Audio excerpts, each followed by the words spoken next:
नमस्कार दोस्तों। देखिए मित्रों, रीट का एग्जाम आपका संपन्न हो चुका है। और रीट के एग्जाम के बाद में अब आपको किस एग्जाम के लिए तैयारी करनी चाहिए। कई विद्यार्थियों का पेपर बहुत सारे विद्यार्थी हैं जिनका पेपर अच्छा नहीं हुआ है। कई गलतियां रही उनकी, कई मिस्टेक की उन्होंने। और जिन विद्यार्थियों के पेपर अच्छे हुए हैं, एक जो मिनिमम स्कोर चाहिए था वो आपने प्राप्त कर लिया है। तो अब उसके बाद में आपको किस हिसाब से और किस तरह से तैयारी करनी चाहिए, तो इन सब चीजों के बारे में हम इस वीडियो में बात करेंगे। पूरा वीडियो बहुत अच्छे से सुनिएगा और लाइक जरूर करें, ज्यादा से ज्यादा शेयर भी करें अपने मित्रों के साथ में। और सबसे बड़ी बात यह है कि मैं जो सजेशन देता हूं कम से कम उसको मान लिया करें। बहुत भयंकर मिस्टेक करते हैं। मैंने अभी जैसे अब रीट का आपका एग्जाम है, मैं काफी इन चीजों पे बात करूंगा। मैं पूरा वीडियो आप अच्छे से सुनिएगा। देखिए, रीट का जो अभी आपका एग्जाम है, लेवल फर्स्ट का तो एक पेपर था और सेकेंड लेवल वालों के तीन जो है उसमें एग्जाम हुए थे। तो सेकेंड लेवल वालों के तीन सेशन में पेपर थे और बाकी फर्स्ट लेवल वालों का तो एक ही बार में कंप्लीट हो गया था। अब देखिए, जो लेवल सेकंड के विद्यार्थी हैं, फर्स्ट लेवल का जो पेपर था वो बिल्कुल एक नॉर्मल था, कोई ऐसा उसमें नहीं था कुछ। आराम से आपके जितने मिनिमम स्कोर हैं वो बनेंगे। सेकंड पेपर की अगर बात करें, जो लेवल सेकंड वाले विद्यार्थी थे, खास करके एसएसटी के विद्यार्थी, एसएसटी के विद्यार्थियों को पेपर इस तरह के फीडबैक, क्योंकि जब मैंने ये क्वेश्चन देखे, जब विद्यार्थियों ने बताए, जैसे ये व्हाट्सएप वगैरह पे, फेसबुक पे विद्यार्थियों ने शेयर किए कि ये क्वेश्चन आए थे, क्योंकि इस बार जो पेपर आपको मिले नहीं। तो वो क्वेश्चन मैं जब एसएसटी के देख रहा था तो मुझे तो उनको देख के इतना अच्छा लग रहा था कि ये टोटल का टोटल पेपर, एक एक लाइन आपकी एनसीईआरटी की किताब में से आ गई, एक एक लाइन। अब उससे ज्यादा क्या हो सकता है। लेकिन शाम तक आते आते विद्यार्थी कह रहे थे कि पेपर बहुत ज्यादा हार्ड आ गया था, या जैसे मान लो बहुत ज्यादा कि पता नहीं कैसे ये तो लेवल बहुत हार्ड आ गया। कोई पेपर हार्ड नहीं था। आप अभी भी एनसीईआरटी की किताबें निकाल के देख लो उनको, और एक एक लाइन मिला लेना। यहां तक कि सिक्स क्लास की जो एनसीईआरटी थी, हमारा अतीत वाली, उस हमारा अतीत में से अकेले 7 से 8 प्रश्न आपके इन एसएसटी के सब एग्जाम में आए हैं। बाकी हर किताब में से कोई ना कोई प्रश्न पूछा गया है। और एनसीईआरटी की जो टेट सीरीज मैंने चलाई थी, एक नाम मात्र के शुल्क पे, मतलब एक तरह से आप यह मान लीजिए कि आपका पेपर उस टेट सीरीज में से है। जिसने नहीं भी ली तो एनसीईआरटी की जो किताबें हैं वो जिन विद्यार्थियों ने पढ़ी, सब विद्यार्थियों का बहुत अच्छा पेपर हुआ है। और मिस्टेक वही हुई है जहां आपने मेरे सजेशन को नहीं माना, क्योंकि काफी विद्यार्थी हैं जो बहुत ज्यादा निराश हैं, उनके 90 नंबर तक नहीं बन रहे। अब जिनके बन रहे हैं उनके लिए तो कोई समस्या ही नहीं है, अब उनका तो अब आगे ठीक है, सब अच्छा ही अच्छा है। जिनके 90 नंबर नहीं बन रहे हैं, उनके लिए अब ये दिक्कत आ रही है कि हमारे तो 90 नंबर ही मुश्किल हो रही है। तो उसका भी समाधान मैं आपको बताऊंगा अब आगे, आप क्या हो सकता है उसमें। पहले अभी 20-25 दिन पहले मैंने एक वीडियो बनाया था कि ये मिस्टेक, 5 मिस्टेक आपको नहीं करनी है। मैं आपको वो वीडियो का दिखा रहा हूं। उसमें ये 20-25 दिन पहले मैंने वीडियो बनाया था ये यूट्यूब पे कि ये 5 गलतियां मत करना। आप रीट एग्जाम की तैयारी कर रहे हो तो ये 5 गलतियां मत करना। इन गलतियों को करने से बचना है। और जिन विद्यार्थियों ने इनमें से जो जो गलतियां कोई भी की, उन सब के नंबर ये है कि वो 90 से नीचे आ रहे हैं। मैंने कहा था संपूर्ण सिलेबस को साथ लेकर नहीं चलना। एक ये मिस्टेक विद्यार्थी करते हैं, वो पर्टिकुलर किसी सब्जेक्ट को ज्यादा पढ़ते हैं, ओवरऑल सिलेबस को बहुत पीछे छोड़ देते हैं। तो जिन्हें इन्होंने ये मिस्टेक की, किसी ने आरबीएससी एनसीईआरटी की किताबें नहीं पढ़ना, ये सबसे ज्यादा मिस्टेक जो है वो विद्यार्थियों ने यही की थी इस बार। उन्होंने एनसीईआरटी की किताबें नहीं पढ़ी, क्योंकि एनसीईआरटी की किताबें पढ़ने में बोरिंग लगती है। मुझे तो बोरिंग नहीं लगती, लेकिन विद्यार्थियों को तो बोरिंग लगती है कि ये क्या है, ये वहां से वहां उठा और वहां गया और उसने अपने मम्मी से पूछा, मम्मी ये पेड़ क्यों ऐसे होते हैं। मम्मी ने कहा बेटा ये पहाड़ होते हैं। पढ़ने में बड़ा लगता है यार, ये क्या ऐसे है। और उसमें से जो भी फैक्ट बनते थे, पूरे के पूरे आपके एसएसटी के अंदर पूरी एनसीईआरटी को छाप दिया इन्होंने। एक सिंगल पर्सन बाहर नहीं है इनसे। और जो लास्ट एग्जाम हुआ था सितंबर में, उस टाइम वो पूरी आरबीएससी थी। और इस बार चूंकि मैंने आपको दोनों कहा था कि आरबीएससी में फैक्ट ज्यादा है और एनसीईआरटी आपके लिए जरूरी कर दी है कि आपको पढ़नी ही पड़ेगी, इसलिए मैं 1 साल से चिल्ला चिल्ला के कह रहा हूं एनसीईआरटी की किताबें पढ़ के जाना। मुझे बहुत दुख होता है विद्यार्थियों के लिए जब वो मानते नहीं है बात। और कितने विद्यार्थी एग्जाम देने के बाद में कह रहे थे, बात करते हुए वो मिल गए, उनकी बातें आ जाती है, मेरे लिए कह रहे थे यार वो सर बहुत सही कह रहे थे कि एनसीईआरटी की किताबें जरूर पढ़ के जाना। हमने लास्ट तक उन किताबों को नहीं पढ़ा। कोई गाइड पढ़ रहा है, कोई नई यूट्यूब पे नई डोज आ रही है, हाई डोज और बूस्टर डोज, ये फलाना और मैराथन। लास्ट एग्जाम के एक दिन रात तक विद्यार्थी मैराथन क्लासे देख रहे थे, जो यूट्यूब पे जो भी शिक्षक पढ़ा रहे हैं। देखिए पढ़ाना कोई वो नहीं है गलत, अच्छी बात है पढ़ाना है, लेकिन या तो वो क्लासे लास्ट से एक महीने पहले आकर के, या 20-25 दिन पहले तक होती, या 15 दिन 10 दिन पहले तक होती। एग्जाम से 4-5 दिनों के अंतराल में विद्यार्थी को यूट्यूब से दूर हो जाना चाहिए था। ये मैंने आपको सजेशन एक सप्ताह पहले दिया भी था कि अब यूट्यूब से दूर हो जाओ। अब लेकिन अब ठीक है, विद्यार्थी नहीं मानते, वो करते वही हैं जो उनको करना है। एक मिस्टेक बताई थी कि रिवीजन नहीं करना, कईयों ने ये भी मिस्टेक की होगी। नया मटेरियल पढ़ना, नए नोट्स, नई किताबें पढ़ना, लास्ट तक विद्यार्थी मार्केट से नई नई किताबें लाते रहे। तो मैंने कहा था ये चीजें मत करना, लास्ट टाइम पे कोई नई किताब मत खरीदना। और एक लास्ट वाला पॉइंट बताया था कि केवल 60% अंकों का सोच के चलना। ये भी बहुत बड़ी मिस्टेक होती है विद्यार्थियों की, कि वो 60% मिनिमम पासिंग मार्क्स है, तो वो ये सोच के चलता है कि बस 60% ही बन जाए। तो मैंने आपको कहा था कि 60 का सोचोगे तो 50 तक आ जाओगे। आपको सोचना है 70 से 75, तो आप अपने आप ही कम से कम 60 तो फिर आ ही जाएंगे।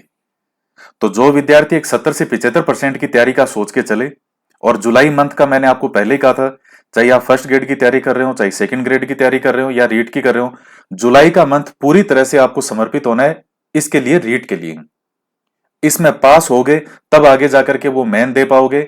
इसको हल्के में मत लेना, मैंने 1000 बार रो रो के आपको बताया होगा, लेकिन वही बात है, समझ में आप विद्यार्थियों के वही आनी है जो उनको आनी है।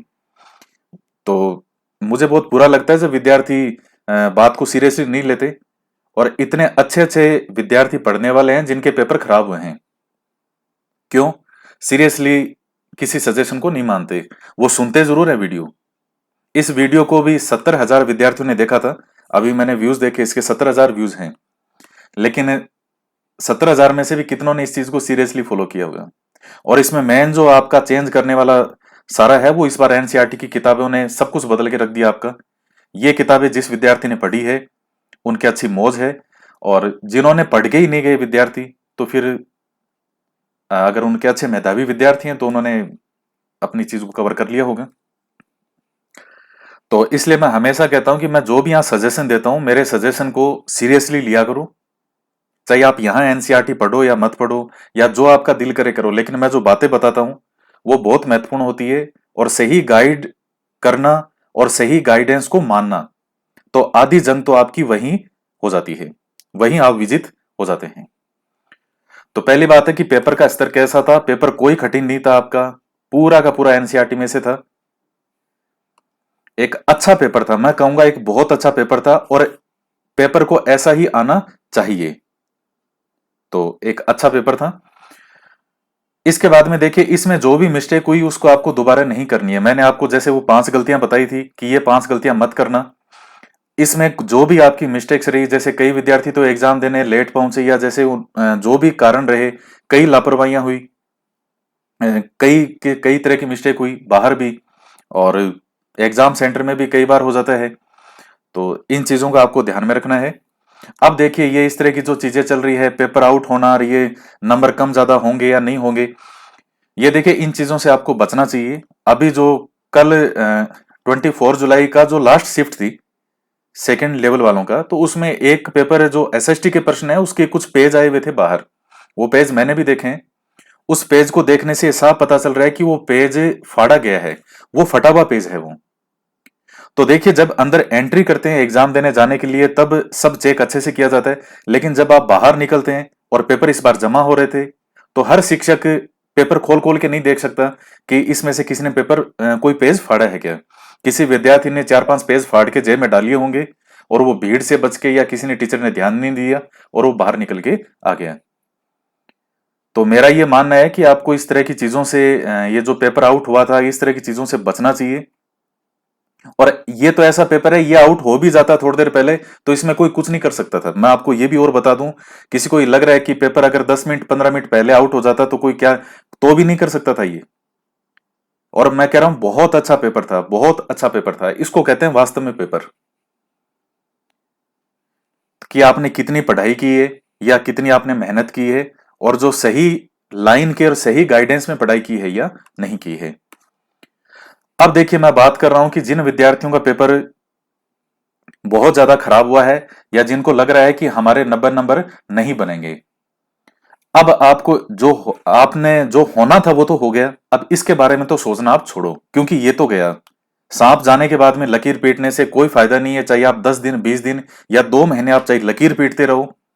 का तू किधर से गया था, तू इधर से गया था, तू वैसे गया था, तू क्यों बिल से निकला। अब कोई मतलब नहीं है उस चीज का। जो गया वो गया, बीती ताई बिसार दे, आगे की सुधी ले। जो हो गया वो हो गया। अब आपके सामने फर्स्ट ग्रेड और सेकंड ग्रेड की वैकेंसी है, आपने निश्चित रूप से फॉर्म भरे होंगे, और 90 नंबर का भी आपको पता नहीं। आप किसी का आई 60 65, उसको पता है कि मेरे इससे ऊपर तो बढ़ ही नहीं सकता, वो एक अलग बात है। बाकी आप, क्योंकि जो आपका पेपर है वो आपको मिला नहीं है साथ में, तो सही तरीके से मिलान भी नहीं हो पाएगा कि एग्जैक्टली आपके सही हो कितने रहे हैं। किसी के गणना में 85 भी आ सकते हैं, किसी को लग सकता है कि मेरे 85 हैं, 85 जो नंबर बन रहे हैं, या किसी के 95 भी बन रहे हैं, किसी के 120 भी बन रहे हैं। तो आपको पता है हाँ मेरे 90 के से ऊपर मेरे बन रहे हैं, तो आपको फिर कोई टेंशन लेने की आवश्यकता ही नहीं है, या 90 के आसपास भी हैं। तो आप इन चीजों के बारे में ज्यादा नहीं सोचें। जब तक आपका इस रेट का रिजल्ट आता है, 1 डेढ़ महीने में या जब भी आएगा, आपको उसके बारे में नहीं सोचना। फर्स्ट ग्रेड और सेकंड ग्रेड की वैकेंसी आपके सामने है, दिल लगा के उसकी तैयारी कीजिए। अब आप वापस उस पे आ जाओ जिसकी आप कर रहे थे। भाई, इस जुलाई मंथ के लिए मैंने आपको पहले कहा था कि आप चाहे फर्स्ट ग्रेड की कर रहे हो चाहे सेकंड ग्रेड की कर रहे हो, जुलाई मंथ आप पूरी तरह से सिर्फ और सिर्फ रेट के लिए करना, इसको हल्के में नहीं लेना है। अब वापस इस पे आ जाओ, फर्स्ट ग्रेड पे या फिर सेकंड ग्रेड, आप इन दोनों में से जो भी कर रहे थे उसकी आप करते रहो। और जो सिर्फ रीट की ही तैयारी कर रहा था, तो उसका तो मैं मान ही नहीं सकता कि उसके 90 से नंबर नीचे आने चाहिए। और अगर उसके भी इतने महीनों से जो सिर्फ रीट की कर रहा था, और अगर किसी के 90 से नीचे हैं, तो फिर उसका फाइनल एग्जाम में भी कुछ नहीं हो सकता है।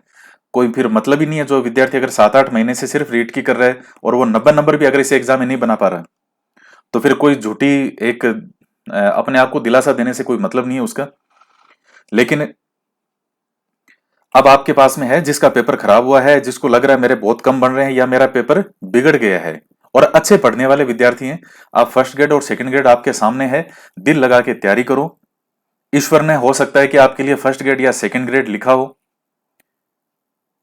तो कई बार कुछ खराब होना भी, वो आपने एक कहानी पढ़ी होगी ना कि वो राजा जंगल में जाता है और वो कोई शिकार वगैरह शिकार के लिए जाता है, तो उस दौरान उसकी जो उंगली है वो पहले से ही, जब वो अपने राज्य में होता है, उंगली उंगली उसकी कहीं जो है कुछ काम में शिकार वगैरह या किसी चीज से अलग होकर के जो है उंगली कट के गिर जाती है। फिर वो कोई जंगल में जाता है, उसको कुछ जंगल के लोगों ने पकड़ लिया, फिर कहा कि हम इसकी बलि देंगे। तो बलि देंगे, तो जब उन्होंने पकड़ा कि साहब इसकी उंगली तो कटी हुई है, तो ये बलि नहीं हो सकती। और जो उसका खासम मंत्री था, जो उसकी उंगली कटने पे जिसने ये कहा था कि जो होता है अच्छे के लिए होता है, राजा ने उसको जेल में डाल दिया था। अब वो उसके साथ होता, अगर राजा के साथ उस समय, तो उसकी बलि होती। तो वो जेल में था इसलिए बच गया, और राजा जो है उसकी उंगली कटी हुई थी इसलिए बच गया। तो कई बार कुछ चीजों में ऐसा लगता है कि वो बुरा हो रहा है, लेकिन वो हकीकत में अच्छे के लिए हो रहा है। तो मैं कितने ही ऐसे विद्यार्थियों को, मेरे इतने विद्यार्थी हैं जिनको मैं जानता हूं, बहुत मेधावी थे, फर्स्ट ग्रेड सेकंड ग्रेड की तैयारी कर रहे थे, और उनका 2018 वाली जो रीट का एग्जाम था उसमें सिलेक्शन हो गया था, 2016 वाली में भी था, मैं 18 की बात कर रहा हूं अभी मेनली। 18 में रीट में उनका हो गया था सिलेक्शन। आपको पता है कि रीट का एग्जाम होकर रिजल्ट आकर सबको ज्वाइनिंग भी मिल गई थी, ज्यादा समय नहीं लगा था। उसके बाद फर्स्ट ग्रेड के भी एग्जाम हुए थे, सेकंड ग्रेड के भी एग्जाम हुए थे। बहुत जने उन एग्जाम से दूर हो गए, जबकि वो उस योग्य थे कि वो फर्स्ट ग्रेड की तैयारी ऑलरेडी कर रहे थे, लेकिन वो ज्वाइनिंग होगी, नौकरी लगे, फिर जब मंथली सैलरी आती है, अच्छे खासे पैसे आ रहे हैं, घर परिवार बसा हुआ है, तो फिर वही बात है कि फिर मेहनत क्यों करे। तो कई बार कुछ नहीं होना भी एक अच्छे के लिए होता है। आपको निराश बिल्कुल नहीं होना चाहिए। मन में कोई ऐसा डर या वो इस तरह की चीज नहीं है कि नहीं अब मैं, मेरा पेपर खराब हो गया, मैं अब तो बर्बाद हो गया, मैं लूट गया, या मेरी जिंदगी बर्बाद होगी। जिंदगी कुछ नहीं होती है, ये हजारों ऑप्शन खुलते हैं। तो आपके सामने अभी फर्स्ट ग्रेड और सेकंड ग्रेड की वैकेंसी है, और जिनका एग्जाम बहुत अच्छा हुआ है, तो उसमें अभी देखिए, जो पर्टिकुलर सिर्फ फर्स्ट ग्रेड की कर रहे थे, आप सिर्फ फर्स्ट ग्रेड की करो। अब आपको कहीं नहीं देखना है। सितंबर अक्टूबर में जब आपका एग्जाम हो जाता है, उसके बाद फिर आप जिस एग्जाम के लिए चाह रहे थे, जैसे सेकंड ग्रेड या रीट है, तो आप उसके लिए अपना समय दे सकते हैं। जो विद्यार्थी सेकंड ग्रेड की कर रहे थे उनको अब सिर्फ सेकंड ग्रेड की करनी चाहिए, क्योंकि जो सेकंड ग्रेड की कर रहा है वो रीट फाइनल एग्जाम भी निकाल लेगा। कोई एक बहुत बड़ी समस्या नहीं आएगी। कुछ किताबें आपको अलग से कुछ चीजें पढ़नी पड़ेगी, जो मैं आपको जैसे जैसे बताता रहूंगा। अभी ये है कि रीट फाइनल एग्जाम का जो सिलेबस डिटेल में आ जाए, उसकी विद्यार्थियों को और डिमांड लगातार करनी चाहिए सोशल मीडिया पे, या जिस तरीके से भी आप कर सकें कि रीट का जो फाइनल एग्जाम का डिटेल में सिलेबस है वो जल्दी से जल्दी जारी हो। तो एक वो चीज है, तो आप अपना अभी जो सिर्फ सेकंड ग्रेड की कर रहे हैं वो सिर्फ सेकंड ग्रेड की करें। और जो विद्यार्थी ये है कि मुझे हर हालत में इस बार जॉब लेनी है, इस रीट के अंदर मेरा 100% मैं पास हो भी रहा हूं, मेरे 90 नंबर आराम से बन रहे हैं, तो वो विद्यार्थी पूरे तरह से फिर जो रीट फाइनल एग्जाम है उसके लिए आप करें। तो आप समझ गए इसको। जो सिर्फ फर्स्ट ग्रेड की कर रहे हैं वो सिर्फ फर्स्ट ग्रेड की करें, अब सेकंड ग्रेड की जो कर रहे हैं वो सिर्फ सेकंड ग्रेड की करें, और जो सिर्फ रीट के लिए कर रहे हैं वो पूरी तरह से सिर्फ रीट में लग जाएं, जिनको पता है कि हाँ मेरे 90 नंबर बन रहे हैं आराम से और मैं आगे के लिए तैयारी करूं। और फर्स्ट ग्रेड वाले, जब आपका अक्टूबर में एग्जाम हो जाता है तो फिर आप रीट के लिए बहुत अच्छे से सोच सकते हैं। उसकी तैयारी 2-2.5 महीने भी आपके लिए सफिशियंट होंगे। सेकंड ग्रेड वालों के लिए भी रीट का एग्जाम जो है वो निकालने में कोई ज्यादा समस्या नहीं आएगी। कुछ एक्स्ट्रा चीजें पढ़नी पड़ेगी। अब क्या पढ़ना पड़ेगा? रीट मुख्य परीक्षा की मैं अगर बात करूं तो वही राजस्थान अध्ययन की जो किताबें हैं 6 से 10th वाली, जो सिर्फ राजस्थान अध्ययन की किताबें हैं, और एनसीईआरटी की जो पुस्तकें हैं उसका महत्वपूर्ण रोल फिर से रहेगा। मैं फिर से बता रहा हूं, इन किताबों को आप छोड़ने की गलती किसी भी हालत में नहीं कर सकते, क्योंकि इस रीट के एग्जाम में भी आपके कई प्रश्न ऐसे थे एनसीईआरटी के जो डायरेक्ट आपके सिलेबस में कोई टॉपिक मेंशन नहीं था, लेकिन वो फिर भी इन किताबों से पूछा गया था। अब वो टॉपिक आपके सिलेबस में मेंशन नहीं है, लेकिन फिर भी वो प्रश्न पूछे गए हैं आपके। जैसे हमारा अतीत वाला था, उसमें से जो 6 क्लास की एनसीईआरटी है हिस्ट्री की, उसमें कई चैप्टर कुछ टॉपिक ऐसे हैं जो आपके उसमें नहीं है, रीट में सिलेबस में एसएसटी में, लेकिन वो प्रश्न आए आपके एग्जाम में। तो एनसीईआरटी की 6 से 10th की किताबें तो आपके गोटी होनी चाहिए। और राजस्थान अध्ययन जो है, इस राजस्थान अध्ययन की भी काफी विद्यार्थियों ने बोला था कि सर इसकी भी जो है वो एक टेस्ट सीरीज लाइए। तो इसके जो 6 क्लास के कई चैप्टर हैं उनके टेस्ट पेपर जो है वो बन गए हैं, बना लिए मैंने। तो वो अभी मैं टेस्ट सीरीज 1-2 दिनों के अंदर इसको मैं ओपन कर दूंगा टेस्ट सीरीज को। और आगे फिर 7th 8th 9th और 10th, वो जो राजस्थान अध्ययन की आपकी 5 किताबें हैं 6 7th 8th 9th और 10th, और यूट्यूब पे भी इन किताबों को मैं पढ़ाऊंगा। और ऐप पर जो है वो इनकी टेस्ट सीरीज लॉन्च कर दूंगा, जिसमें इन किताबों के अंदर जो भी मैटर है वो सारा का सारा आपका टेस्ट सीरीज के रूप में आ जाए। चूंकि रीट के अंदर आपका राजस्थान जीके का बहुत बड़ा रोल है, और उस राजस्थान जीके के अंदर भी जो सबसे बड़ा रोल है वो इन राजस्थान अध्ययन की किताबों का रहेगा। ये तो आपके घोटी होनी चाहिए कि कोई नींद में भी आपको उठा के पूछे तो आप बता सकूं। और यही हालत रहेगी एनसीईआरटी की किताबों की, कि एनसीईआरटी की किताबें भी, क्योंकि उसमें जो सिलेबस आपका है, अभी जो सिलेबस है कि आपको 6 से 12वीं तक का नॉलेज तो होना चाहिए, तो कम से कम 6 से 10th की तो एक एक लाइन आपको याद होनी चाहिए। बाकी 11वीं 12वीं भी आपको पढ़नी पड़ेगी, उसमें भी कौन से टॉपिक पढ़ने हैं वो बाद की बातें हैं। लेकिन अभी यह है कि 6 से 10th की राजस्थान अध्ययन और 6 से 10th की एनसीईआरटी, वो तो आपको इस रीट एग्जाम मुख्य परीक्षा के लिए घोट लेनी चाहिए, कि जैसे आपको अपना नाम याद है उस तरीके से याद हो जाए। तो ये कुछ महत्वपूर्ण बातें थी। और मैं आपको फिर से कह रहा हूं कि कोई निराश होने की कोई ऐसी आवश्यकता नहीं है। जिस विद्यार्थी का पेपर अच्छा नहीं हुआ है, 1-2 दिन आपको बहुत बुरा भी लगेगा, खराब भी लगेगा, लेकिन मैं आपको दावे से कह रहा हूं कि जिन विद्यार्थियों का कईयों का भी रीट एग्जाम क्वालिफाई नहीं हुआ, वो कई मिस्टेक कुछ उन्होंने कर दी या हो गई, उनमें से कई विद्यार्थी सेकंड ग्रेड में भी निकलेंगे और फर्स्ट ग्रेड में भी निकलेंगे। ये मैं आज आपको 100% दावे से कह रहा हूं। तो ऐसी कोई निराश होने की आवश्यकता नहीं है जिसका रीट का एग्जाम कोई बिगड़ गया हो। अच्छा जिनका हुआ है तो उनके लिए तो फिर ऑप्शन है ही आगे, आप रीट फाइनल के लिए तैयार रहो आप। लेकिन अभी अगर आप ये कर रहे थे दोनों, तो इनकी आप लगे रहो। और बाकी ये जो किताबें हैं तो ये तो आपको पढ़नी पड़ेगी। और लास्ट में मैं फिर से यही कहता हूं कि मैं जो आपको सुझाव या सलाह देता हूं तो उसको आप हमेशा माना करो, क्योंकि इस मंच पे आने के बाद में मैं वही चीज हमेशा कहूंगा जो विद्यार्थियों के हित के लिए हो। अब कोई डॉक्टर है, उसको दवा खाना पसंद नहीं है कि साहब दवा कड़वी है, उससे कोई फर्क नहीं पड़ता उसको क्या पसंद है और क्या नहीं पसंद है। अगर पेशेंट आएगा और उस पेशेंट को अगर कड़वी दवा की जरूरत है तो उसको देनी ही पड़ेगी, वहां वो वही करेगा जो एक डॉक्टर को करना चाहिए। तो मैं यहाँ वही बात कहता हूं जो वास्तव में विद्यार्थियों विद्यार्थियों के हित के लिए हो। तो बस मैं फिर से ये कह रहा हूं कि मेरे सजेशन को सीरियसली लिया करो, कभी भी हल्के में किसी भी सजेशन को मत लेना।